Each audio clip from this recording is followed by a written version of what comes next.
Hello there. Are you a slave to your brand? The reason why I'm asking this is because I recently heard somebody who is big in online marketing talking about how he was committed to his brand. And as a result, he was wearing this big, colorful, warm jacket in Florida in the middle of summer because he was committed to his brand. And this isn't the first time I've heard something like this. I was overhearing another conversation. Well, not overhearing. I was in I was in a Zoom discussion about it, and they were discussing branding. And the lady said, "Well, I love my brand colors, but I've gotten stuck in this rut where I have to wear this jacket and this hat everywhere I go so I can stay true to my brand." And my first thought is, don't let your brand control you. Your brand is there to serve you. It shouldn't be a constraint. So I feel like these people are missing the mark. And maybe I'm wrong. The person I was talking about, he runs a multi-million dollar business. Maybe if I get to a multi-million dollar business level, I'll change my tune. Maybe I'll go back and delete this video from my feed because I have some sort of revelation about that. Who knows? But for the sake of documenting how I feel about it in this moment, I am recording this video now. So, uh, uh, you know, recording my sentiment for posterity. Um, and so here are my thoughts about branding. First of all, if you're branding a business, then sure, you can get away with only ever using two or three colors for everything. You can do that. I mean, look at McDonald's. Everything is red and yellow, right? And you know those colors. So in a sense, that part of branding for a business applies. But how does that carry over into branding yourself? Personal branding versus corporate branding. I feel like people are trying to turn themselves into two-dimensional characters for the sake of being committed to their brand. And I realize the irony because right now I'm wearing my blue shirt that goes along with my blue branding for my company. Um, but you have to allow this three-dimensionality within your personal brand. For one thing, I like to have more than just the two or three brand colors. I like to have a whole palette that goes along with that. And there are psychological triggers that are associated with certain colors, and you want to have contrast within your brand colors. So, for a number of reasons, I like to have a branding palette, not just the two or three colors, the primary colors of the brand itself. And for that exact reason, you don't want to get stuck inside of this very, very small bubble of, oh, I have to be my brand. So I'm only going to wear, two colors for the rest of my life. Or I'm only going to wear this one garment for the rest of my life. Just think about that. It's kind of ridiculous to pigeonhole your brand that much or pigeonhole yourself inside of your brand that much that you are stuck wearing this one garment for the rest of your life. Allow your brand to expand because your brand is an extension of you. Instead of smushing yourself down and becoming this two-dimensional character to commit to your brand, consider expanding your brand itself. We are multidimensional beings, and as a personal brand, you have to be able to be a human being. And I might get a lot of flack for this because there are some brand experts out there who think that you should only use the two or three colors or maybe even one color, and that's it. That's all you get. Well, I don't like to constrain myself that much, so I like to have that flexibility within my brand. And I believe Simon Sinek is really doing an awesome job of personal branding because if you're in the leadership space, You probably know Simon Sinek. And yet, if you think about Simon Sinek, what are his brand colors? I don't know. Do you? If you do, leave it in the comments. But I don't think of Simon Sinek as a as two brand colors. I think of Simon Sinek as the expert in the leadership space. And that's what you want to become. Your brand is there to help you become the expert in your space. So think about it in terms of how is my brand serving me, not how can I commit to my brand.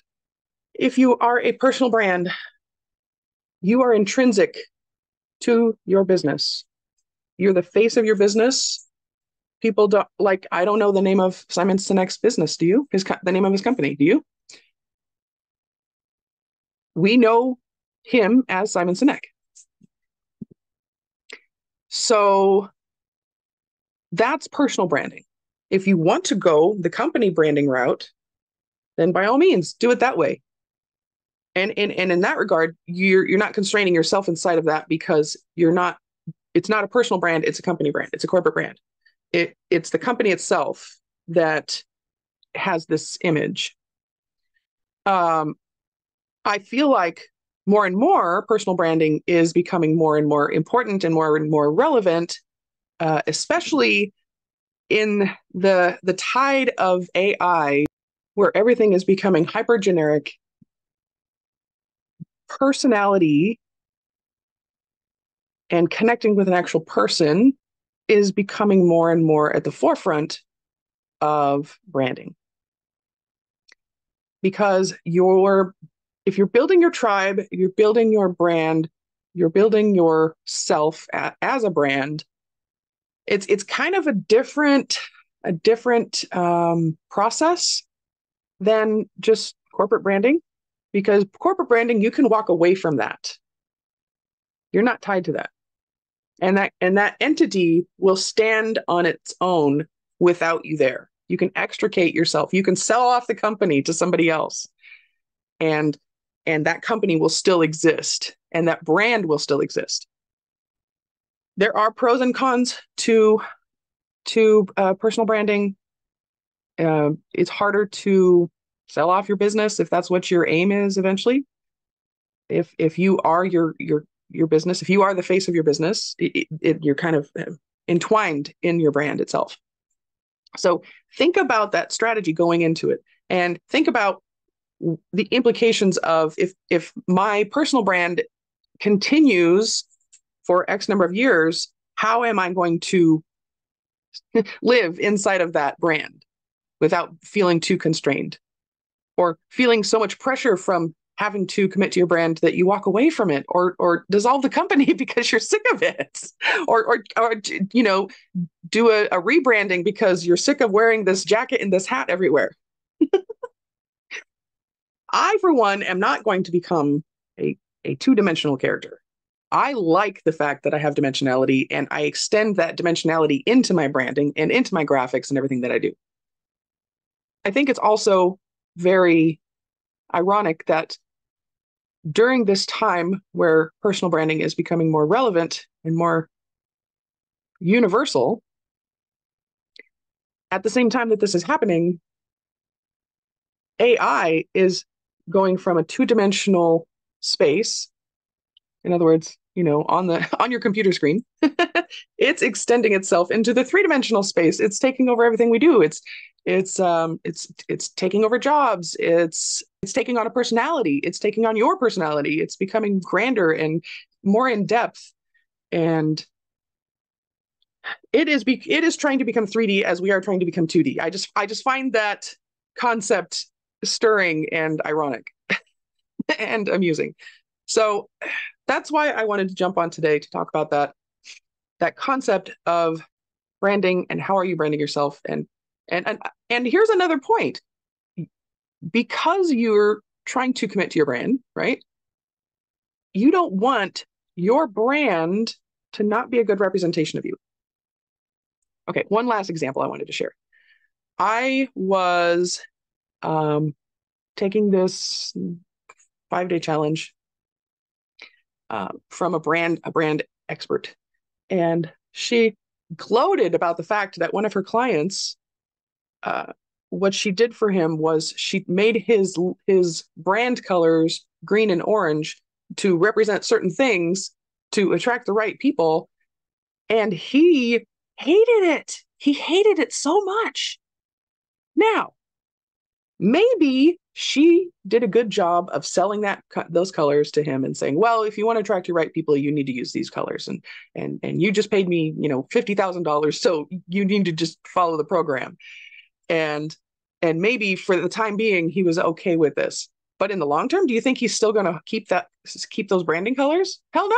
He's going to get sick of it. He's going to freaking go out and rebrand his business. You have to be happy with your own brand. So this is why you have to have your branding colors and your palette incorporate your personal colors that you like and your ideal clients' custom colors that would attract them to you. So it's kind of like a marriage. It's almost like your brand is a marriage between you and your ideal client, even though they might not they might not actually be there yet. They might not actually be your client yet.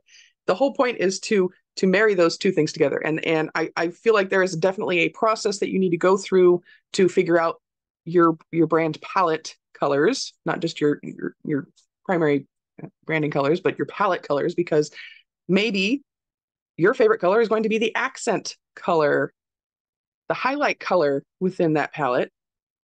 And maybe your ideal client, whatever you're trying to emote and whatever person you're trying to attract, whatever personality you're trying to attract, will be attracted to the colors of your brand, like the primary colors of your brand, the 2 or 3 top colors of your brand.